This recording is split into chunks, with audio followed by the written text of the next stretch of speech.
acusação de canibalismo é a Eucaristia. E mesmo se fosse o caso, por que então nenhum pai da igreja foi lá e explicou pro pagão, ó, veja bem, apenas um sacramento, né, não é canibalismo de verdade. Nenhum deles fala da Eucaristia quando é acusado de canibalismo, né? Então eu gostaria de saber qual a base para afirmar tal coisa que você disse. Você já se perguntou por que raios alguns, em pleno 2026, ainda falam que nós, católicos, somos canibalistas porque acreditamos na presença real de Cristo na Eucaristia? Melhor, porque vivemos e acreditamos na transubstanciação da Eucaristia? Pois é, essas acusações ainda acontecem nos tempos de hoje. Ficou um pouquinho mais forte nas últimas semanas aqui no YouTube, por conta de um debate entre um católico e um protestante. E nós recebemos muitas perguntas, falas e acusações sobre isso. Então eu quis trazer aqui um pedacinho desse debate para nós refletirmos e aprendermos um pouco mais de que não somos canibais, tá bom? Bora para o vídeo? Bora para o vídeo. Nenhum pagão vincula a acusação de canibalismo à Eucaristia. E mesmo se fosse o caso, por que então nenhum pai da igreja foi lá e explicou pro pagão, ó, veja bem, apenas um sacramento, né, não é canibalismo de verdade. Nenhum deles fala da Eucaristia quando é acusado de canibalismo, né? Então eu gostaria de saber qual a base para afirmar tal coisa que você disse. São Justino, que é do século II, também da escola de Antioquia, também aprende com os ensinamentos de João. E o que ele fala aqui na sua primeira apologia, número 66, é: não recebemos essas coisas como pão e comida comum. O alimento consagrado pela palavra da oração é carne e sangue de Jesus encarnado. Se tem algum padre da igreja que responde aos pagãos dizendo que não é canibalismo, nós temos uma obra inteira de Justino, que é a Apologia, para rebater essa acusação. Então não é um trecho, é um livro inteiro de Justino respondendo essa acusação de canibalismo. E outra, era uma acusação que era feita para todo o grupo de cristãos, não para um indivíduo, como você trouxe um exemplo aqui. Muitas pessoas continuam nos acusando sobre essa questão de canibalismo. Aí, quando eu vejo esse tipo de acusação e o nível das pessoas que trazem essa questão, eu fico, gente, vocês imaginam que a gente faz o quê na Santa Missa? Você já foi? Você que acusa os católicos de canibalismo, você já foi numa missa? Você já participou, assim, pelo menos até depois em que a gente comunga? Depois do pós-comunhão, você já participou? O ideal é até o final da missa, né? Mas se foi até o pós-comunhão, você por um acaso viu Jesus se materializando ali e a gente... de novo, ele crucificando ele de novo, enfim. Não. Por quê? Porque não é isso que a igreja fala, viu? A gente faz ali um ritual de sacrifício, não.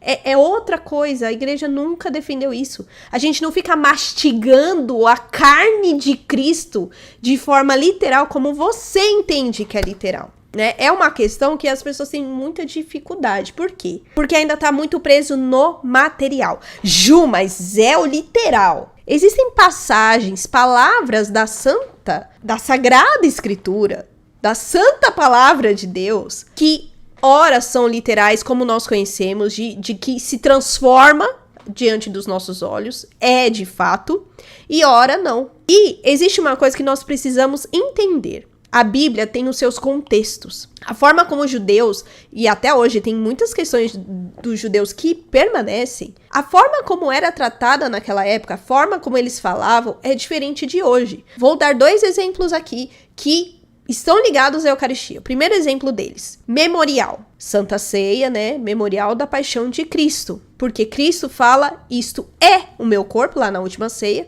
isto é o meu sangue. Fazer isto em memória de mim. Quando é dito em memória, não quer dizer memória de lembrança.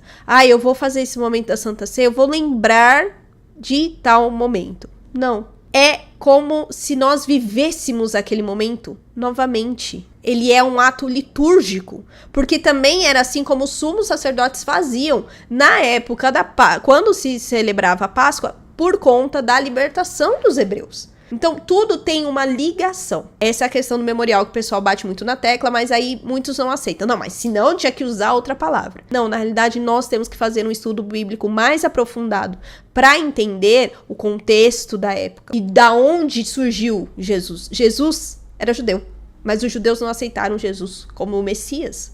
Então, é por isso que ele traz aí a sua igreja, esta nova aliança. Dito isso, a palavra literal também é isso. Ela também tem os sentidos. O literal, quando nós estamos falando da palavra de Deus, não quer dizer que isso daqui, por exemplo, Eu acabei de pegar este suporte. Literalmente, fisicamente, materialmente, você está vendo eu pegar. Entendeu? É isso.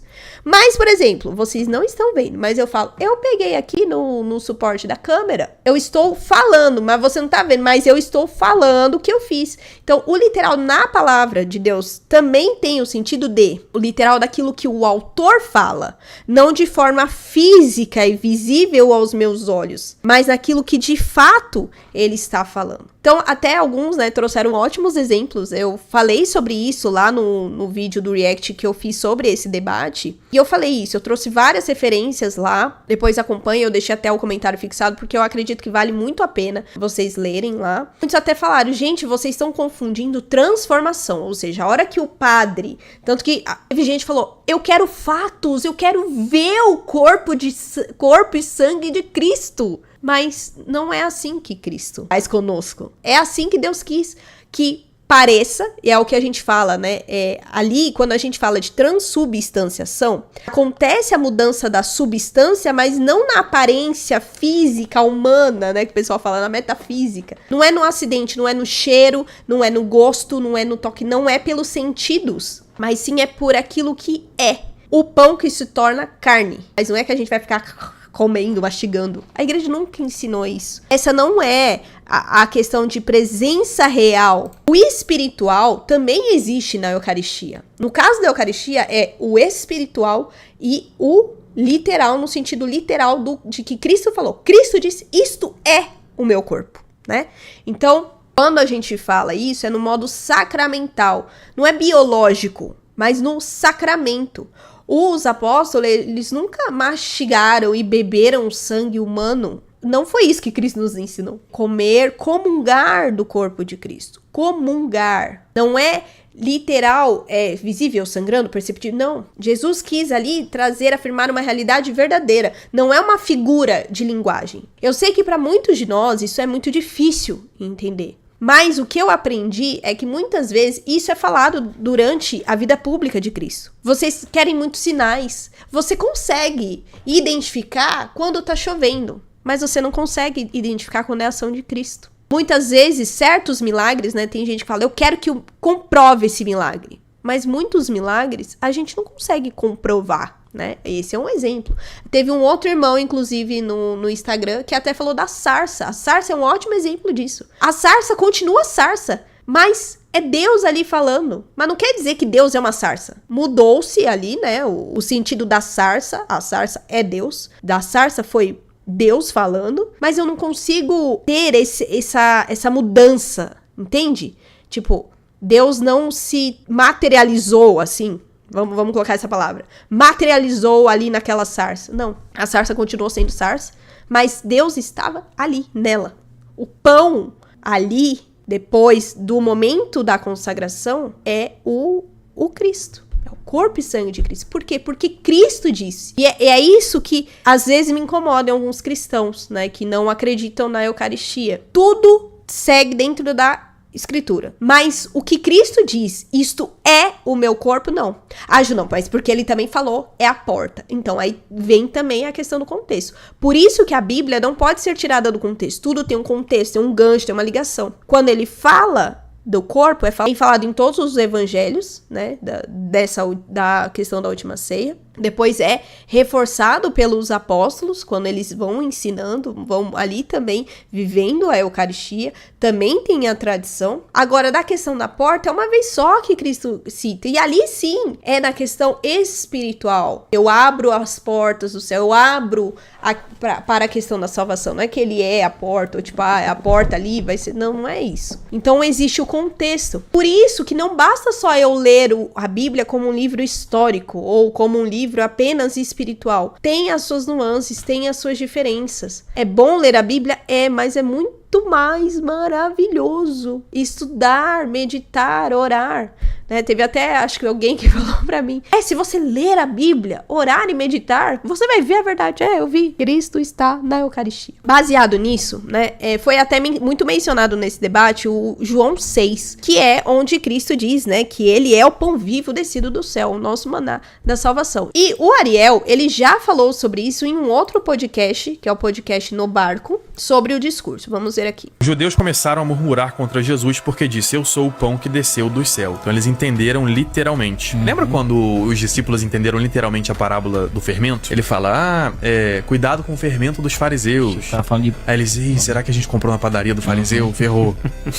E aí Jesus fala, mas vocês são cabeça dura, eu não tô falando disso, pô.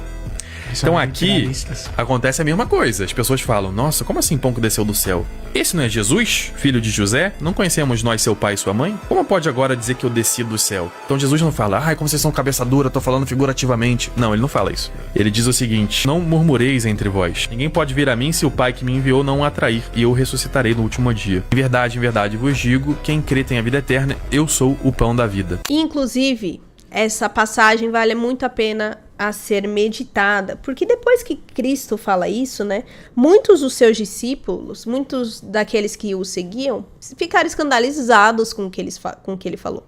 Não, tá doido? Como assim? É o pão? Vou beber, vou comer sua carne? A mesma coisa que falam hoje. A mesma coisa. Gente, quando eu vi a enxurrada de comentários que a gente recebeu naquele react, eu falei, gente, parece que assim, eu tô vendo a Bíblia aparecendo assim, a cena aparecendo na minha cara. Parecia uma cena do The Chosen, porque é exatamente dessa forma, essa postura que as pessoas se comportam. Aliás, acredito até que pior, porque ali eles se escandalizaram. Aqui o pessoal se escandaliza, não entende, não compreende, ainda quer acusar os outros, porque eles não conseguem concordar, não conseguem acreditar, não conseguem compreender, e eles querem fatos. Eu quero fatos, né? Eu ainda até brinquei, entre aspas, eu falei assim, gente, vocês estão querendo o quê?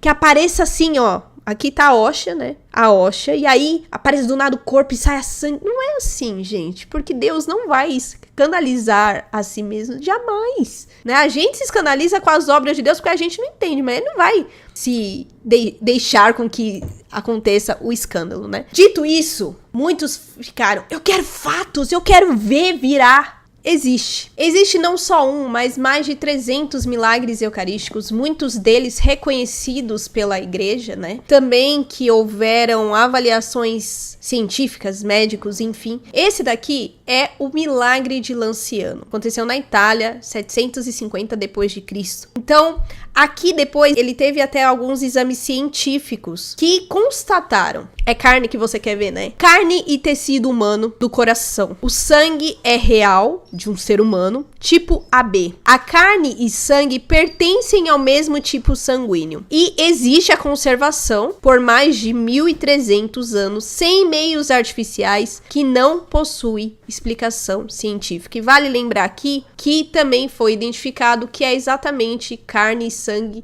né, dentro daquela região onde Jesus estava, né, onde Jesus era. Então aqui, nesse centro, tem o corpo, a hóstia que se tornou corpo, e tem o sangue também. Então, se você não acredita, tá tudo bem você não acreditar, você não é obrigado a acreditar, não. Mas o seu não acreditar não quer dizer que não aconteça. O seu não acreditar não quer dizer que é realidade. Porque se fosse assim, Cristo não existiria, porque as pessoas não acreditam nele. E ele não fica aparecendo o tempo todo pra gente, não. Ele não fica se materializando pra falar, olha, eu sou Deus, viu?